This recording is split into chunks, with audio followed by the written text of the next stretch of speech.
Well, so the concerns of students being raised on the campus of the University of Ghana, particularly Mamavi, following that very period of the 10 days when they couldn't have access to register, and that's a serious problem for them. This is definitely a subject that we have to go back to because there are calls for an extension. We'll be following through to find out if indeed there will be some kind of extension for the exercise. But right now, we want to focus on May 9 because today is May 9, 2016, some 15 years on, Roland, since that disaster. You were in that stadium that Yes, day. I was in that stadium. I was in journalism school then. I think I was in my last semester.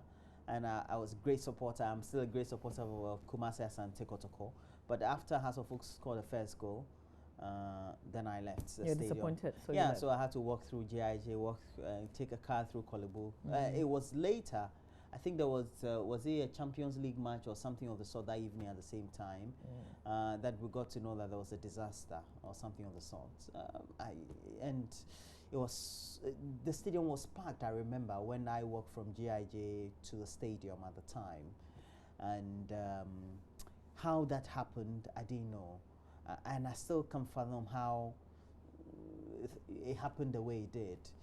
And thereafter, we, of course, the media, we'd had to make sure we console the family of those who lost the bereaved, so to speak, and also the effect of the various committee that was set up to make sure that we find some kind of relief for the victims, and the various sports administrators of both clubs, Kumasi Asante Kotoko, and also Accra House of Folk, who were very instrumental in making sure that at least the victims got some level of support. So now we want to focus a lot more on the victims, and one man who we know has been talking a lot about support is Mr. Herbert Mensah. Fortunately, he joins us via Skype. Now we've got to say good morning to you, sir.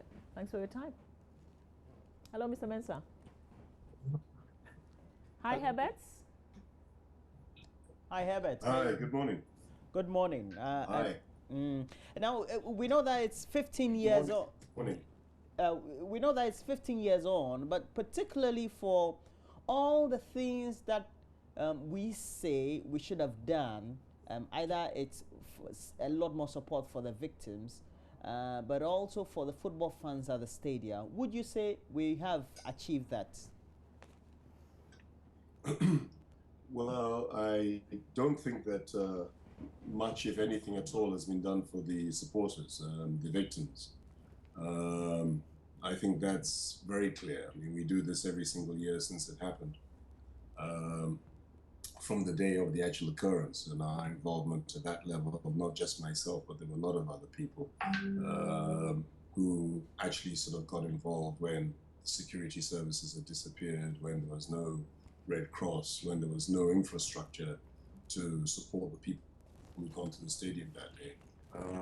We just believe that it is essential as a people and as a nation to respect the important people, the people who go to the stadiums. And I don't see the difference in many ways between Ghana on one side and the UK with Hillsborough and with Ellis Park on the other. And I think the ability to not only respect the dead, but to ensure that their memories are enhanced and maintained is crucial, and we haven't really done that in Ghana at all.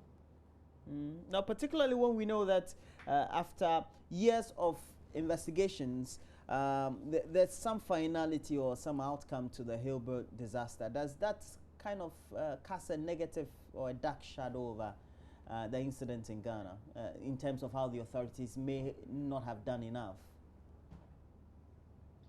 Well, I think there's similarities in many ways, although the cases are different.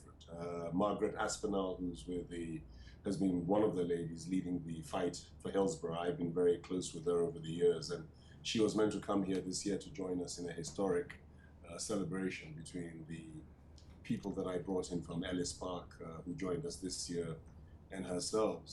And I think you'll find a synergy between the three countries, that in being in touch with the families from South Africa, as we saw the ones who came here, they left late last night, and with what Margaret Aspinall has been going through with the Hillsborough disaster in the UK and what we're going on here in Ghana, is that there is just, it's almost as though the systems, the governments, the football authorities generally have wanted to forget. So it's been left to individuals. You'll find that the governments in all occasions, there may be a statement today released from the Ministry of Youth and Sports, but it's actually quite insulting. And if you look, for example, I think your camera crew were with us when we visited the monument the other day, and some of the ladies that we were with broke down in tears. We brought down about 20, 25 representatives of families from Kumasi, and we had a similar number here from Accra. And they broke down because it was the first time in 15 years that they'd been to the monument. There was another young man who came whose parents' names were not even included in the 127. So, you then have situations clearly. And because we are also involved in helping some of the flood victims, there were some flood victims who lost their families May 9th and also lost their families at the flood. Wow. And you hear the same stories that since 2001, nobody's spoken to them. There is a young man and a boy who we took to Kumasi. He's from Accra. And I took his picture, was in mine, and a lot of the publicity. And the reason why was that poor man was the man who, we have the pictures of him last June, of his wife lying naked on the ground, the baby daughter dead also on her stomach. That vision of the flood, that is the boy. That is the young man's mother. And the man standing behind was the husband.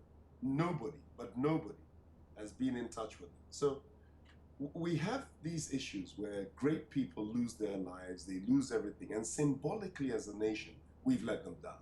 We know the flood victims never got justice. I mean, the tanks burst and everything went wrong. We know that we had a great commission report.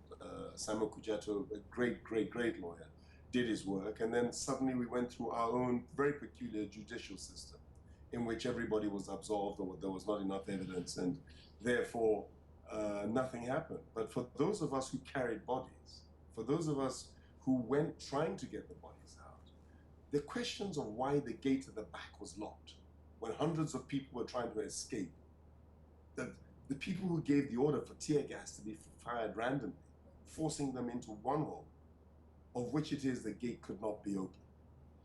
It is just not good enough that as a nation we keep continuously sweeping things under the carpet simply because to protect somebody in officialdom, somebody who is a minister, somebody who is in charge of the National Sports Association, somebody who is indeed in charge of security and national security.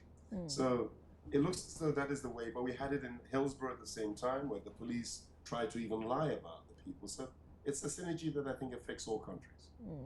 Mr. Mensah, my name is Mamavi. Let's concentrate on the support that the survivors of the victims have been receiving. Where are we with support, and what else do we need?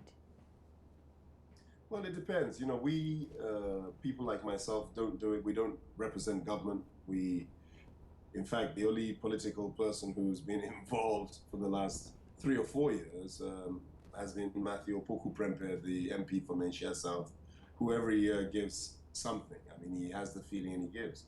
So it's, as a government, I don't know. As an individual, myself and people who move with me, we do it throughout the year. We help people with school fees, we take care of medical bills, we bury some of them. It's something that we do not for publicity reasons, it's something that we just do. I think that when you create situations whereby you say you actually care for something, then you try and put in structures that will make it work. Now, they publicize that there was a fund, they used the money for this or for that. I have no idea. I try and keep out of what politicians do, because the only thing that politicians have proven to me over a period of time is their ability to lie and their ability not to do what they're meant to do. And I really don't want to be a part of that kind of hypocrisy. I mean, you can go to committee meetings and other committee meetings and so on and so forth, and nothing at all will be achieved. So is the FA doing something? No. Do they have a conscience? Clearly no. Do they have a moral right to be more involved? Absolutely yes. The National Sports Association, the stadiums belong to them. They failed us that day. The security agencies reporting to His Excellency the President of that day failed us at that day. So a failure of officialdom to do the right thing, masked through committees and subcommittees and final reports and people today going to give statements. Clearly nothing is being done for the families. Clearly there's no intent for anything to be done to the families, which is why when officialdom does it, you do not see families of the bereaved. You do not, they don't even know their names, they don't know where they live, they don't really care whatsoever. Will they do? Will they change? I don't think it will change. Is that my mission for them to change? No. Maybe as journalists, you've got to take them on and ask them their sense of responsibility. I'm very clear that if it is that your family or friends of yours are involved in something tragic that is due to government, do not expect the government to feel anything apart from a photo shoot for themselves in public. So clearly, are the supports enough? Do you still need a lot more help? I mean, how can ordinary persons support? I'm not sure it's the job of ordinary people to do. And I think at this point, 15 years on, I don't think it is necessarily the time that we should, as sort of going through saying we are helping the individuals. I don't know all 130, 125, 140, however many relatives, families. There are sections of whom obviously we all sort of hook up with and we tie ourselves into. But I think to mark it as a day of importance, you see what happens with Hillsborough, with only 94 or 96 people who sadly lost their lives. And it has become a day to remember for the wrong reasons, but has been going on for 20-something odd years. And I guess into infinity, it'll always go on as a day to be remembered. Our May 9th is not quite the same. And the South Africans also complained that the South African government have been very lax. The PSL have been also extremely disgraceful. So I guess until we get a kind of political figure who says, look, it is not good enough that we have this thing. After all, May 9th is not the only disaster. There have been other stadium disasters since that time, much smaller. But people have forgotten about those who lost their lives, the rationale for it, and therefore, how can they change? How can they ensure that the right thing is done in terms of ticketing, security, match preparation, match security, if it is that they don't even respect or honor the dead at that time? Well, I'm sure we've asked you this very question, if not 16 times, or perhaps even double of that, is about how we can make sure that we keep the stadiums right. We make sure that as sports administrators, as associations, as authorities that will look after football, the place where the game is played is safe for those who want to spectate. Do you think that we keep doing that? I think there have definitely been changes for the positive in terms of approach. I think that with the advent of greater media, people like yourselves, it's very difficult now that there would be a stadium disaster of what happened in 2001. I mean, as you rightly said, I mean, I noted what you said, that it occurred, you didn't even know it had happened at the time. I was sitting in the VIP, I didn't know as it happened. I saw the tear gas, I saw what was going on, but I didn't see the other side. So in starting the business of being called there, that there was a crisis going on, and going across and trying to help the victims and carrying them. The reason why I mentioned this is that even after we'd carried the bodies and put them back down, and as I was leaving the stadium, it was Komla Dumont who actually came to me to say, look, we need to get to 37 and go and visit the survivors and the people involved. And I think if it was now in 2016, then certainly the media houses would have been a lot more present, a lot more responsive. Social media would have been around, the mobile cameras would have been working, and it brings a greater sense of urgency and relevance to the occasion. So I don't think it'll happen again in the same way. And I'm sure that there are structures in place that we can't see at national security level, I would hope, that would ensure that the police and other levels off. Because I laugh because before that game, before we've had games between Kotoko and Hearts, as you know, in those days, we could fill the stadium to the rafters. The current Deputy Minister of Interior, his name slipped me for a minute. Is it James Agalga? Sorry?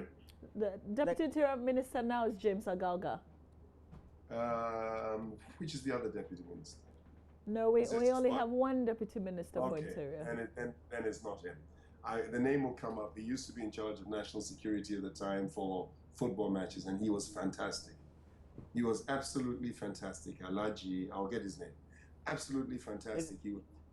Is it Baba Kamara? No, definitely not. he would call me before the matches. He would give us warnings. He had intel. He would tell us what we had to do. We would relay it down to our supporters, you know, back the way through to our administrators, to our own intel, and so on and so forth. And I know on that day that was definitely absent. No, there was no coordination from the top or the center. I like to be positive. I mean, when you visit the families and you see the looks on their faces, you know, these guys love football. They love life, and it's those of us, ourselves, yourselves, anybody who comes in touch with them, is giving them hope. And that hope is very important, that they're not being forgotten. And I think that as a people, we've been a peaceful nation. So if the structures are put in place right, then the GFA do their things correctly.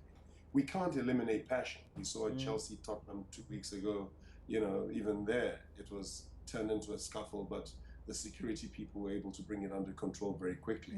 But I believe that we're a good people with good hearts, and that if the authorities do the right things, we will get the peace. Just before you go, how can we as journalists today tell the story so that those who need support can be supported?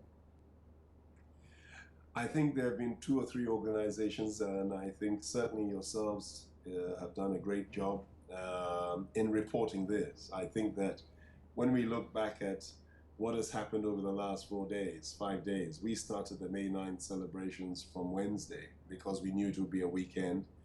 And the support that has been given to our drive has been massive from the media side. Telling the truth, interviewing the victims is not about Herbert Mensah. It's about the people who have suffered, and you've entered into their homes. You followed, look how many thousands of people hit the streets up in Kumasi just to support this cause. And, you know, what then happened after, and our matches in the Zongo, what happened at the mosque, here in Accra, in Nima, they were absolutely massive. And I think the media reportage of it, actually visiting the families and entering their homes, showing how they live, gives a great opportunity for other people to also get involved and support at their own levels. But so we'll try and see as much as possible how we can, as a country, try to make this. But what formal event are we holding to mark this whole day?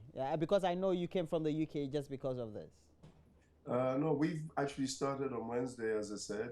We brought in the South African victims of the Ellis Park disaster. We have done the monument with them. We've ensured that everybody has been aware of the event. It's interesting, before your call, I've had global media on the phone from South Africa, from the UK. So other countries are also following this very, very closely. And I think that happening and all converging on May 9th is absolutely massive. We as a group and the families agree that today we would have a day of prayer together, a day of communicating with one another. And I think that is actually very, very, very important that the South Africans have been in touch with us today, and from Europe they've been in touch with us today, the families. So from early this morning, we've been in prayer and very close together. I think that's important. The excitement we carried out over the weekend, which was massive, and we've done both our Christian and our Muslim bit in terms of ensuring that's happened. But as I said, the world is aware that May 9th has been honored again in Ghana, and I think that's the important thing. Well, thank you very much, Herbert Mensah. One time sports administrator, he's also an entrepreneur as well. But at the time when the disaster happened, he was the chief executive for Kumasi Asante Kotoko, my own team. And because of that very team, I was in the stadium early on. Hearts of Oak were at their peak at the time. But you know, as with football, when it's a rivalry and it's a rival game, nothing gets close to it. Thank you very much, Herbert Mensah, as always. Bye-bye. Thank you very much. All right. And we have in the studio Kassim Mamavi. Kassim Usman. When you said Kassim Mamavi, you know, I was going to ask him, his name is Kassim Mamavi. And no, we're confusing you. No, but that's okay. But Kassim was also one of the people who were in the stadium at the time. Yeah. And you can see a picture we're going to show you. If we can, we'll put it. We'll put what we have inserted on the slide. You see, that's the number of people you can ever see in a stadium. This is packed, but this is a reformed stadium, a rehabilitated stadium of Accra. It was not like that. But Kassim, good morning. Good morning. Thanks for being here. Thank you. It's been 15 years. What do you remember? I think there's a lot in my mind. You know, that day I did not go to stadium early. I did not move with my people, chapter O. I wasn't the chairman then. I was just a member. How old were you then? Are you now the chairman of Chapter O? Yeah. He is now, but he wasn't then. I wasn't then. I'm now. I'm now 39 years, Okay. and I think 15 years down. You can check the calculation. Sure. What's really happened? Even some of the supporters, some of them were even they were even at home. They left the stadium and they go home before they realize that something of that sort has happened. When I got down early, earlier the match. I was with some other guys to celebrate the win. When the rest of my chairman then Aziz Aruna Futa, my vice chairman Mohammed Bari, he went with the in-law, a brother-in-law's son. So during that listen, he saw the guy was being tossed. I mean, he's being tossed from one hand to another on top of when people were. So in the course of saving that boy, that was where he lost his life. He was then the vice chairman. The way manner the whole thing happened was so strange. It was so unexpected that because a few of the supporters, minority of the supporters were already down. Okay, it was the majority that were up, and it is as a result of the win that kept them up there. If you look at those who were down, they were also celebrating. They were also so when you say up and down, you mean it's like those at the stadium. Mm-hmm. Some were already downstairs. Okay, some were already downstairs. Few supporters were already downstairs, and those that were up were many. We were all celebrating, and before we realized there's this, they are throwing this the other side of the supporters, Kotoko support, they were throwing these plastic chairs, and from nowhere we saw the tear gas. I tell you, and it was something that's about 99% of the supporters had never experienced that tear gas. You don't know how you have to save it. Everybody was just trying. So how did you come through? Hey, it wasn't easy because before the tear gas, when the tear gas started, I was coming down with some few guys. I was dropping down. So you were up as well? Yeah, I was up. Okay. But I'll get down as early as possible before the tear gas got to explode. Because the way they were blowing the tear gas, it was just direct to the supporters, not anywhere, direct to us, and especially to the stand of Chapter O, direct. Do you think that the tear gas, as it was thrown at the time, increased the number of the victims that died, or even exacerbated the problem a lot more? Yeah, it's true. That's really brought. It was a major contributing factor. Exactly, it was a major contributor factor because, like I'm saying, none of the supporters has experienced that before. As to how you you have to save yourself, or you have to protect yourself from that this thing. The tear gas. Yeah, everybody. At the end, because it was so loud, you can't even see well. You can't see well. I mean, once you can't see, you need to find your way down, and unfortunately, some of the gates were also locked. But we got to find out that those who are the top, those who didn't leave early, they rather got saved, right? It was only few because they find themselves somewhere to keep themselves stable. They refuse to move. Just few. Because according to what the experience is, for example, I early on was also in the stadium at the time, but I was not there when the disaster happened. It is because many of the supporters rushed onto an enclosed place, and many of them suffocated. Some they were stampeded on, etc. That resulted in many of the injuries, and subsequently many of them suffocating to death. Yeah, It was because of the rush. If they had taken their time and perhaps stayed put, then we wouldn't have had the disaster in the magnitude in which it happened. yeah, it's true. But coming to think of it, if the exit gates had also been open, okay, That's a big one, though. yes, there wouldn't be any. The numbers would not increase to that extent. And number two, as at the time the supporters were trying to find their way out, the tear gas is still coming. Were they still throwing, or you are getting the remnants of the tear gas? It was a remnant because the smoke. Yeah, Okay. it's coming. Have you gotten over this whole May 9 disaster experience yourself? Me, I can't forget Mina. I can't get over it because anytime Mina is up, because of the chapter lost about 13 of our strong guys, the largest ever compared any other group. You lost 13 of your 13 members then? very strong guys. And they were older. You were a teenager. At the Yeah. time. If we have to go to the next phase, what touching story can you say? I have done about, I think, 4 stories in my career on May 9, and some of the victims, or some of the victims' surviving relatives, they tell some moving stories about how the breadwinner has died, or whether it's a sibling or a son or a daughter. What can you? What's So the most what moving? is left? What is left to tell? What other story can we tell so that people who need support? I think just like I asked Mr. Herbert Mensah, how else can we report the story? Yeah. For me, my vice chairman then, Ahmed Bari, the boy, he had a son.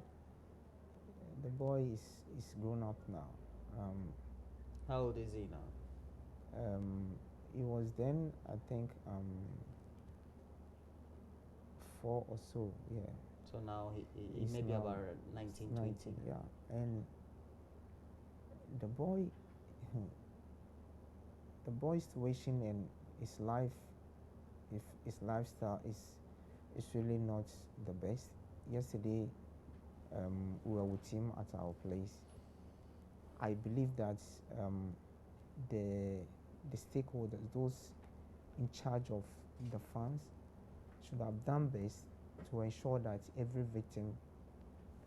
One of you could have adopted him. Okay, you were a teenager at the time, but the older ones could have. He Yes, wasn't not quiet. He was about 24. Yeah, we wish we could have even take care of him as now. We were supporting him in a way, but how we also now have wife and kids, and for how long can you be able to, take care of him and as well as yours? We are doing our best, but I think for me, for those who were in charge of the fund, has really not done the best to ensure that every victim is well taken care of. They need to do. I'm very. Anytime May 9 happens, it is because Chapter O lost many of our guys. That is why anytime You feel it more. Seriously, because we have done so much. In fact, after the May 9, it was Chapter O that took the mantle to ensure that May 9 will stay for it to be remembered. Okay, we have organized a series of works with Herbert Mensah, a lot of things with Herbert Mensah. He has also been a very supportive to the victims and the survivors. But I think, for me, those who were in charge of the fund had not done the best. But have you learned your lessons as supporters? Yeah, we have a lot, because if you look at the stand, when you go to stadium at Chapter O stand, I'm always referring to Chapter O stand. It's now May 9 stand, but because of that's where Chapter O is always being. So I refer to that place as chapter house stand. When we go there, anytime there's a pocket of any small incident that happened, nothing really happened at that stand. In fact, as it is now, that stand is becoming the safest stand as far as the stadium is concerned. Thinking of there was something really happened at the stadium between our Accra Suffolk and Wild Stars, for which all of us condemned it, but it is also as a reaction of the referee. It's the referees that has to. You see, you don't have to leave the. So action all you're and saying do is that the various stakeholders need to make sure matches are safe: security, refereeing, administration, and you, the supporters. Very, very well. Oh, thank you very much. We'll leave it for here. through the studio. Yeah.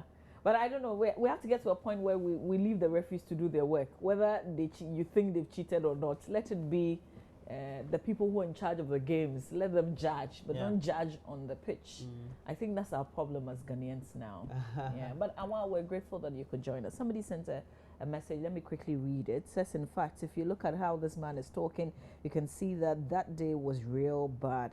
But you see, the police have not learned anything. Still, most of them are unprofessional. These days, they recruit failures. Jumo from Seikwa sending us that WhatsApp message. This one says, hi, please ask Awao if he says the fan has not done enough. What does he mean by that? Also, if they have gotten in touch with the fan to tell them what they wish. Dan Mohammed in Newtown is asking. And this final one, Fee James from Tadi. Okay. Preaching Mama, that's how you want to call me today. But thanks for the messages. All right, Roland. Well, so now we'll be having EL joining us in the studio after this.